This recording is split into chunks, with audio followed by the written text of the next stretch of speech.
What's going wrong at Ferrari? That's the big question in Formula One at the moment. They had the fastest car at the start of the season, nailed on, and now suddenly Sebastian Vettel can't get within half a second of Lewis Hamilton in qualifying. Your usual host, Glenn Freeman, is on holiday still, so you've got me, Ben Anderson, and I'm joined by Stuart Codling to discuss this mysterious and unexpected loss of pace at Ferrari. What's going on? I bet they'd like to know that as well. As you say, I think we have to put the finger on qualifying because Gary Anderson, our tech correspondent, has crunched the numbers, which is a good thing because maths aren't my strong point, as you know. And his estimation of it, he's looked at basically Ferrari's race pace relative to Mercedes, and that's still looking pretty strong. But it's in qualifying they've really dropped off over the past two races. Now, there are conspiracy theorists out there who like to say that there was talk that Ferrari had some sort of special engine mode that they were able to access. Party in mode. Qualifying. The special party mode was super party mode, wasn't it? It was super party better mode. Better party mode. Hoolie mode, as they might say in Northern Ireland.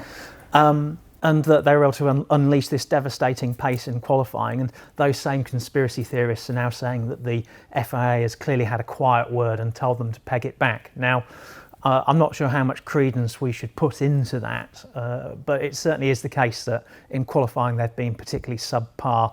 In Singapore, of course, Sebastian Vettel really dropped the ball, and they would probably have been, it might have been a similar situation in Sochi.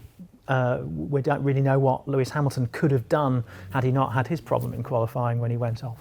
Now, Ferrari bought an upgrade package to Sochi. Can you just explain the elements of that, and do you think that perhaps Ferrari had a problem in making that package of new parts work properly on the car? Yeah, it was very much a top and tails job with a little bit in the middle, the upgrade. So beginning at the front, they've brought an entirely new front wing package, which in itself, as you know, is very, very unusual because Formula One is a sport of marginal gains, and you usually change one tiny thing, measure that millions of times in the wind tunnel, decide that it's ready to go forward onto the car, try it on the car, think, yay, fist bump, we've found 0.003 of a second. What Ferrari have done is, it's perhaps not an overall performance change they're looking for in terms of downforce, but by creating more space, lengthening the void underneath the outer edges of the main plane, and then increasing the height of the footplate on the outside of the end plate, they're looking to make it more sympathetic and consistent when the car's diving under braking or maybe heeling over as it's going into corners. And in that condition, the change in the state of the airflow under the wing as it gets closer to the ground often causes it to stall. So by creating more space underneath, the aim is to sort of make it a little bit less, make those stall characteristics less pronounced, as it were, or reduce the tendency to stall. Mainly, we think that the other elements they've changed around the front wing are just to tidy it up, for that whole change to work in terms of steering the air, the outwash around the front wheels. That's the go-to area now, isn't it, for teams? It's since 2017 that has become absolutely critical because of the wider front wheels. There's such a huge aero blockage. You actually look at the front wings nowadays, the bit that is the portion of the wing that's adjustable in order to balance the downforce between the front and the back is actually quite small. Most of it is fixed. I suppose if we move to the back end of the car now with the quite substantial change they've made to the end of the wing planes. Those are to create or to add to efficiency because the end plates are there. Their entire function is to reduce the vortex, the turbulent vortex you get behind the car. In the same way that the wingtips of a passenger jet reduce the vortices that run behind it and create less drag and make the plane more efficient. I think Boeing estimates that on the 737 it's 5% more efficient. Now, if you could port that sort of saving over to a Formula One car, imagine the gain you get in terms of not having to work the engine quite so hard to push it through the air. So it's actually quite a powerful performance enhancement if you can get it to work. And all those slots that they've added, in effect, make the end planes do a better job of reducing the turbulence behind the car, which acts as a sort of almost like a partial drag or a form of suction that slows it down or makes the engine have to work harder to escape it.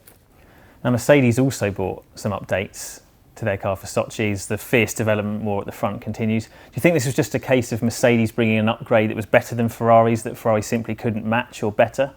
It's tricky to tell, isn't it? Because they're both so far ahead of everyone else that we're only really measuring their performance relative to one another, because we can't really measure their performance in any other way. So it could just be that Mercedes have done a better job and found more performance. Certainly the car is better in terms of traction out of slow corners than it was even just a couple of races ago in Spa. And you mentioned the conspiracy theorists earlier, and obviously one of the big controversies in recent races has been the mysterious cooling bag over the camera above the airbox of the Ferrari, which the FIA has been clamping down on, telling them not to use on instruction from FOM. Do you think that has anything to do with Ferrari's strange lack of performance in the races since? Absence of evidence doesn't equate to evidence of absence. And just because this one thing has happened and something else has happened at the same time doesn't mean that the two things are linked. I have to say I'm slightly less excited about the bag on the camera than a lot of other people are. R.I.P. the bag. R.I.P. the bag.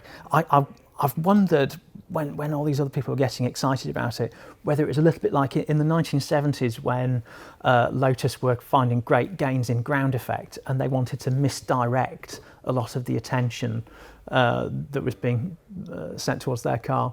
They used to bring the diff in wrapped in like a giant tea cosy type device to make it look as if they'd done something clever with the car's diff, rather than it being an aerodynamic effect. And I've kind of wondered if the bag over the camera was perhaps covering something that was being done elsewhere, maybe. Storm in a teacup. Exactly, a very large teacup. Yeah. And there's also the flow conditioners around the keel area. That's something that's worth looking at over the next few races to see how they evolve, because that's a clear 2019 evolution, because next year the front wing is going to change. There's going to be less of an outwash effect, so the teams are going to try and claw back what they've lost through that elsewhere, and having those flow conditioners under the nose, encouraging the air to go under the nose and out behind the front wheels, is going to be a key area of development, we think.